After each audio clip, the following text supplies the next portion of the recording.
이 시간에는 요한일서 3장 12절 등을 중심으로 해서 사랑의 장애 요소라는 제 말씀 상고하는 가운데 비춰내 받기를 원합니다. 인류의 기원은 하나님의 허구로 사람을 창조하심으로 비롯되었고 우리 태초의 사람 아담의 후손들이요, 우리는 태초의 사람 아담의 후손들의 거의 자손들입니다. 이런 맥락에서 따지면 이웃과 민족과 종족과 나라를 넘어서 인간은 지상에 존재해왔고 또한 계속해 태어나고 살아갈 모든 세대들이 하나님의 자녀의 형제임을 알 수가 있습니다.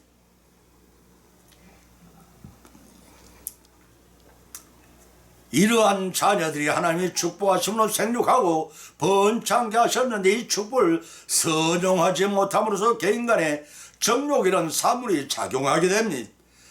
바로 이 정욕의 원천은 원죄입니다. 원래 원죄는 태초의 사람 아담이 선악과 범죄로 저지른 죄를 원죄로 가리킵니다. 이 원죄는 교만한 성질 로마서 12장 16절과 포악한 성질 야고보서 1장 20절과 음란한 성질 마태복음 5장 28절과 아집성 자기중심적인 고집 독성과 질투하는 성질 고린전서 13장 5절 야고보서 3장 14절과 교만한 성질 로마서 12장 11절과 거짓말하는 성질 베드로전서 1장 20 등이 그것이 하겠습니다. 이 7가지 죄의 성질이 우리의 본능으로 주어진 정욕과 결합되어 살아가면서 정욕의 만족 여하에 따라서 스스로 자범죄를 낳게 합니다. 이런 무덤까지 가지고 가는 우리들의 죄악성들입니다. 이 정욕은 출생시에 하나님이 주신 본능으로서 애정과 욕망을 가리키는 말입니다. 애정은 4가지가 있는데 혈육간의 애정, 하나님께서 모리아산의 지상을 번지로 드리는 시험 보시는 것과 남녀간의 우정, 다윗의 바사와 음욕 사건, 친구간의 애정, 다윗과 요나단의 우정, 사물에 대한 애정, 집착과 수집과 쾌락의 추구, 그것이라 했습니다. 욕망은 5가지가 있는데 식욕입니다. 팥주고 한 그릇에 판 예수의 장자권과 성욕, 성적 쾌락을 큰 행복으로 생각하는 성적 욕심, 물욕, 디모데전서 6장 9절 10절 부를 위한 욕심과 명예욕, 마가복음 9장 33절 37의 첫째가 되고자 하는 자들을 명예욕, 그리고 수면욕, 마태복음 26, 36절 46절로서 잠자고 싶어하는 욕망 등이 그것이라 하겠습니다. 이러한 그런데 이 7가지 죄악 성질을 지닌 원죄의 정욕은 범죄하기 쉬운 여건이 조성되기만 하면 언제든지 그 뿌리로 말미암아 인간이 죄를 범하도록 유도록 해왔습니다. 서로 주 안에서 사랑하게 되는 형제 사랑의 장애 요소가 발생할 수가 없지만 나만의 정욕 때문에 서로 경쟁하고 투쟁하고 심지어는 가인처럼 동생의 아벨을 살인하는 가인이 동생 아벨을 살인하는 것 죄까지 범하게 만들면 이와 같이 형제 사랑의 장애 요소는 너무나도 많습니다. 그러나 오늘 이 시간에 성경에서까지 대표적인 장애 요소를 발차여 살펴보면 그 위는 첫째는 욕심 때문에 왔습니다. 두 번째는 명예욕 때문에 왔습니다. 세 번째는 시기 때문에 왔습니다. 이상한 3가지 말씀을 보며 삼고 상고하는 가운데 피차의 성령의 역사하심의 위험의 은혜를 입고 실천하시면 복을 받는 저와 여러분이 되시기를 예수 이름으로 축원드립니다. 첫 번째는 욕심 때문에 악했습니다. 요한일서 8장 44절을 찾아보면 기록하기를 너희는 너희 아버지 마귀에서 나서니 너희 아버지의 욕심을 너희도 행하고자 하느니라. 저는 저부터 살인자여 진리가 그 속에 없으므로 진리에 서지 못하고 거짓말을 할 때마다 제 것으로 말하니 이는 저가 거짓말쟁이 거짓의 아비가 되었습니다. 하고 했습니다. 본문을 통해서 예수님께서는 하나님의 자녀임을 자처하는 유대인을 향해 마귀의 자식이나 폭탄 선언을 하지 않습니다. 사랑하는 성도 여러분, 우리는 어떠하다고 여기십니까? 나는 모태신앙이라고 또는 내게 부모가 목사나 장로이기 때문에 나는 하나님의 자녀라고 어리석은 생각을 혹시 갖고 있지는 않으신지요? 그런 생각은 거짓 믿음이 될 수가 있고 매일 말씀에 대한 몰지각한 마침내 거짓으로 드러나는 욕심일 뿐이었음을 스스로 밝히는 것이라 하겠습니다. 믿음은 들음에서 생기고 실천하시면 결실을 맺는 것입니다. 그러나 듣고 실천한 것을 욕심을 행한 것이라면 그 욕심은 유혹과 정욕을 낳을 뿐 결실을 맺지 못하 패배하게 됩니다. 때문에 야고보서 1장 15절에 찾아보면 기록하기를 욕심이 잉태한 적 죄를 낳고 죄가 장성한 적 사망을 낳느니라 하는 경외의 말씀을 주신 것입니다. 욕심은 하늘의 것을 추구하는 생활에 아니라 자기 소욕을 충족시키기 위한 것이기 때문에 그 결과 패망을 하게 된다고 여호수아서 7장 11절 26절에 기록되어 있고 살인하게 된다고 열왕기상 21장 16절에 기록되어 있으면 배반하게 된다고 누가복음 21장 1절과 6절에서 그리고 썩어질 것이라고 예배서 4장 2절에서 기록되고 있으며 자숙하는 죄를 낳게 된다고 야고보서 1장 14절과 15절에 밝혀놓고 있으니 모든 것들이 공중권세자 마귀의 배후 조종으로 생겨지는 일들이기 때문에 그러합니다. 그래서 보면 8절 서두에서 예수님께서 당시 유대인을 향해 너희 아비는 마귀에 나서니 폭탄선언을 하셨던 것입니다. 너희 아비 마귀로 번역된 헬라 파트로스 디아블로라는 원어의 의미는 문자적으로 마귀 아비로 해석될 수 이러한 해석을 근거로 영재주의자들은 탐남하게도 악의 기원마저 하나님께 돌리는 잘못된 주장을 펼쳤습니다. 그러나 성경은 분명히 천사 중 하나가 타락한 것이 곧 사탄임을 증거하고 있으므로 그 주장이 어불성설을 알 수가 있습니다. 서두에 이어서 예수님 본절을 통해서 너희 아비의 욕심을 너희도 행하고자 하느니라. 저는 처음부터 살인자요 거짓말장이라고 지적한 이유가 여기 있는 것입니다. 종자가 따로 있다는 것은 아니지만 영적으로 마귀의 자녀가 된 자들은 마귀가 하고자 하는 일을 계속 행하기 마련입니다. 계속해서 죄를 짓는 것은 자신이 마귀에게 속해 있다는 증거입니다. 요한일서 3장 8절의 말씀입니다. 다시 말해서 아브라함이 자손이라고 주장하면서도 계속해서 죄를 짓는 자들은 절대로 계속 짓는 하나님의 자녀가 아님을 스스로 경고한 것이라고 마태복음 3장 9절과 10장 3절에 밝혀 있습니다. 예수님께서 사탄의 정체에 대해 지적하시기를 살인자요 거짓말쟁이라고 하셨는데 살인자는 창세기 4장 8절에 의하면 인류 최초의 살인사건인 가인이 아벨을 죽인 사건이 배후에 마귀가 조종했다는 뜻을 염두에 두고 하신 말씀이며 거짓말쟁이는 예수님의 속죄인 빛과 진리 요한복음 1장 9절과 14장 6절에 말씀과 대조된 마귀의 속성을 표현한 것입니다. 이런 뱀이 하와를 속여 하나님의 명령을 의뢰했던 것을 염두에 두고 하신 말씀 창세기 3장 1절 6절인 것으로 여겨집니다. 그런데 이러한 사탄의 종로를 유대인들은 거짓 정부로서 예수님을 세상 법정에 고소하며 마침내 무죄하고 무마신 분을 중죄인이나 받는 십자가에 못 박는 살인죄를 범했던 것입니다. 이런 죄로 그 아비의 마귀의 현실을 그 자신이 본받아 행한 경우라 할 것입니다. 하나님 속한 자는 하나님의 말씀을 듣습니다. 욕심을 따라 죄를 범하고 행함으로 사탄이 노예된 생활을 종식하고 하나님 말씀의 순종성을 통해 영생의 축복을 받는 우리 모두의 삶을 기쁨으로 이루어 나가시기를 예수님의 이름으로 간절히 축원드립니다. 두 번째는 명예욕이라 했습니다. 마태복음 23장 6절 8절을 찾아뵙기로 할 잔치의 상습과 회당의 상습과 시장에서 문안받는 것과 사람에게 납비라치 하는 받을 것을 좋아하느니라. 그러나 너희는 납비라치 함을 받지 마라. 너희 선생은 하나요 너희는 다 형제니라 고 밝혀놓으셨습니다. 이 명예욕은 다섯 가지 욕망 중에 하나입니다. 본문의 말씀을 통해서 예수님께서 명예욕은 어떤 것이며 하나님의 영광을 가는 교만한 죄를 범한 것임을 교훈하고 있습니다.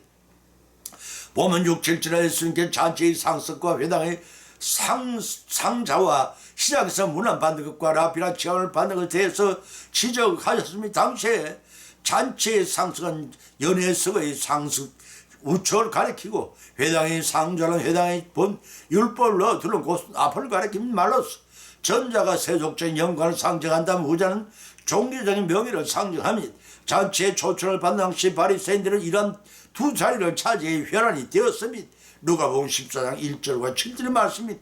왜냐하면 그들은 예리때 의식과 세상적인 허영심에 사로잡혀 있어서 어느 곳을 가든지 성경을 받으려고 높은 걸 차지하려고 했던 것입니다.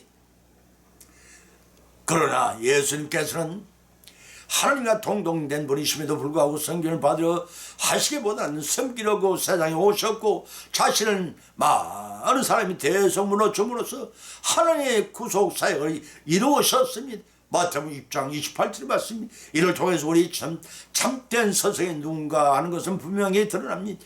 때문에 그 영광을 가리거나 가로채는 일이 없도록 삼가 조심해야 합니다.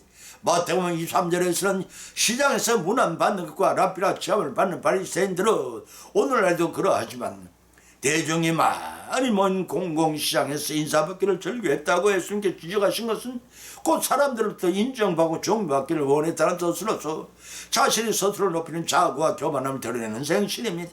더구나 본절에서 특히 랍비라 취함을 받는 것을 예수님은 경계하셨습니다. 원래 랍비라는 의미는 나의 큰 자 혹은 선생이라 는 뜻으로 이 칭호를 부르기 시작한 것은 이스라엘 대표적인 율법학자인 킬렐 이후부터였습니다. 이 5천 종의 뜻을 표현한 것이기도 했습니다. 그런데 바리새인들은 자신의 명예를 더 높이기 위해 제자들에게 랍비라고 연호하게 했습니다. 그뿐 아니라 자기들에게 인사하면서 랍비라 부르지 않으면 신적 의미를 이스라엘부터 떠나게 하는 자라고 협박까지 했다는 것입니다. 이를 아시는 예수님께 너희는 랍비라 취함을 받지 말라. 너희는 선생은 하나요. 너희 선생은 하나요. 너희는 다 형제라고 밝혔습니다. 이 말씀은 지도자가 된 것을 금하거나 교회의 질서상 당연히 주어진 권위나 종종 자체를 금한 것을 의미하지 않습니다. 다만 명예욕과 공명심 때문에 교회 내의 종교적 계급을 형성하거나 하나님의 영광을 가르치는 행위를 격려하신 것입니다. 왜냐하면 교회의 구성원인 성도는 한 분 주님과 한 분이 서서히 예수님을 머리로 한 지체들이기 때문에 따라서 성도 간에는 섬김과 봉사의 자세는 요구될 뿐 단지 가르치는 자의 신분이라고 해서 자신을 높이거나 종교적 계급 의식을 가질 수는 없는 것입니다. 그 이유에 대해서 예수님께 너희는 선생은 하나요 라고 하셨으면 예수님 자신에 대한 계심이 동시에 성도 간의 불평등한 계급이 존재할 수 없으며 오직 성경의 도만이 필요하다는 것을 명백히 밝히신 것입니다. 그것은 너희는 다 형제의 자매이기 때문입니다. 예수 그리스도를 한 서성으로 모신 성도들이 한 형제이므로 능력과 인물에 따라 등급이 매겨질 수 없으며 또한 부모의 자녀 같은 자식들로서 모두가 자녀들이 아닐 수 없습니다. 따라서 명예욕에 사로잡혀 당시 랍비처럼 교만히 행하거나 하나님의 영광을 가르치는 어리석은 행실을 지향하고 모두가 소중한 형제요 한 부모의 자녀는 개념에서 격업이 아닌 사람과 존경과 우애를 나눔으로써 주님을 바르게 실행함으로써 주님의 뜻을 바르게 실행함으로써 축복받는 우리 모두 여생이 되시기를 예수님 이름으로 간절히 축을 드립니다. 세 번째는 질투 때문에 하겠습니다. 요한일서 3장 12절과 17절 찾아보면 기록하기를 가인과 같이 하지 말라. 저는 악한 자에게 수가에 거의 아우를 죽였습니다. 죽었으니 어쩐 용으로 죽였느냐. 자기의 행위는 악하고 아우의 행위는 의로움이라고 했습니다.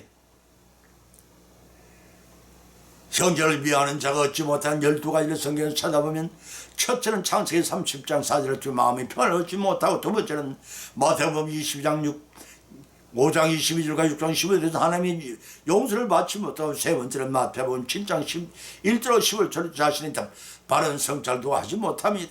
네 번째는 고로새 3장 12절 14절 성도 간의 온전한 연합을 이루지도 못합니다. 다섯 번째는 요한일서 1장 3절 4절은 사랑의 교제가 얻는 기쁨을 모릅니다. 여섯 번째는 요한일서 2장 11절 중에 하나님의 인도하심을 받지 못합니다. 일곱 번째는 요한일서 3장 15절 중에 영성을 얻지 못합니다. 여덟 번째는 요한일서 3장 17절 중에 하나님의 사랑을 얻지 못하고 아홉 번째는 요한일서 3장 19절 진리를 얻지 못합니다. 열 번째는 요한일서 3장 23절 중에 하나님의 기뻐하심을 모릅니다. 11번째는 요한일서 4장 20절 동안 하나님의 깨달은 사랑을 얻지 못합니다. 12번째는 요한일서 5장 1절 3절을 주님에 대한 순종의 생활을 하지 못한다는 것입니다. 본절 12절 서두에서도 교훈하기를 가인과 같이 하지 말라 악인과 같이 죽였느니라고 하였습니다. 가인은 인류 최초의 살인자의 자기 아우를 죽인 악인이었습니다. 요한이 가인을 마귀에 속한 악인을 예를 드는 것은 거의 행위가 어렵지 못할 뿐더러 그 속에 사랑이 없는 살인을 한 대표적인 존재였기 때문입니다. 그는 의와 사랑이 없는 악인의 전형이 되었기 때문입니다. 악한 자로 번역한 헬라어 원어 호포네로서의 의미는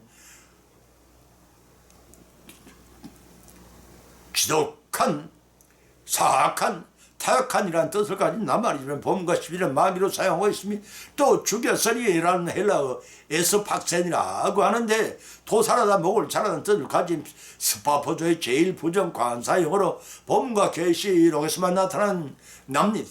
계시록 5장 6절 9절 그리고 10장 4절 9절에서 말입니다. 단어로서 단순히 죽은 의미가 아니라 자비심이 없이 무자비하고 잔인하게 죽이는 것을 말합니다. 사랑하는 성도 여러분, 우리에게는 이러한 질투나 시기 없는지 돌이켜 보십시다. 원죄 7가지 죄의 성질 중에서 하나로서 이 질투는 육신의 정욕을 따라서 행한다고 고린도후서 10장 20절에서 그리고 마음속에서 화산처럼 손끝적으로는 불길을 끄지 못한다고 신명기 29장 20절에서 때로는 이 질투를 편애하고 창세기 37장 3절 11절을 잔혹하며 아가스 3장 8장 6절과 화해할 길이 없다고 잠언서 6장 33절을 기록하고 있습니다. 이 질투는 군신 간에도 민족 간에도 지역 간에도 일어나는 사탄의 불길입니다. 이와 같은 불길은 부간에도 형제 간에도 처첩들 간에도 심지어 하나님께서도 자신을 지칭하여 질투의 하나님이라고 출애굽기 그 20장 5절 신명기 4장 20절에 밝혀봐 계십니다. 이 질투의 불길을 경험하지 않는 분은 한 사람도 없을 것입니다. 그 결과는 무엇이겠습니까? 허탈과 후회하는 마음뿐이라는 것입니다. 주님만 서로 이해하고 용서하고 진정으로 사랑한다면 능히 그 불길 때문에 범죄하지 않을 것입니다. 이제 형제의 사랑장애의 요소가 무엇인지를 깨달았을 것입니다. 그것은 옹졸한 나의 질투심 때문이었습니다. 이를 알고 범사에 자제하고 있냐므로써 범죄를 사전에 방자하여 하나님이 기쁘시게 해드리는 우리 모두의 한 해가 되시기를 예수님의 이름으로 축원을 드립니다. 결론 말씀이 오늘의 본문 말씀은 상고하는 피자 나름대로 은혜를 받아 또한 제가 교훈을 받았지만 그 첫 번째는 형제 사랑의 장애 요소는 우리 욕심 때문이라는 것입니다. 두 번째 형제 사랑의 장애 요소는 우리의 명예욕 때문이라는 것입니다. 세 번째는 형제 사랑의 장애 요소는 우리의 시기 질투심 때문이라는 것입니다. 이러한 교훈을 받은 것으로 걷지 마십시다. 우리의 실생활 가운데 실정하고 적중함으로써 역사하시는 성령이 역사하심의 힘에 믿음의 성소투에 예비하신 하늘의 복을 다 받고 누리시기를 예수님의 이름으로 간절히 축원을 드립니다. 찬송가 536단 올리겠습니다.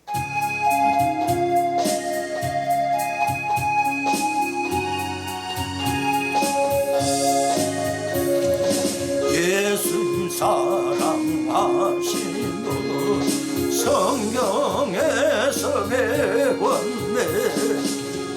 우리들은 약하나 예수님 권세 많도다. 나를 사랑하시 나를 사랑하시 나를 사랑하시 성경에서 엽네. 나를 사랑하시고 나의 죄를 다 씻어 하늘 문을 여시고 들어가게 하시네. 나를 사랑하시 나를 사랑하시 나를 사랑하시 성경에서 연대.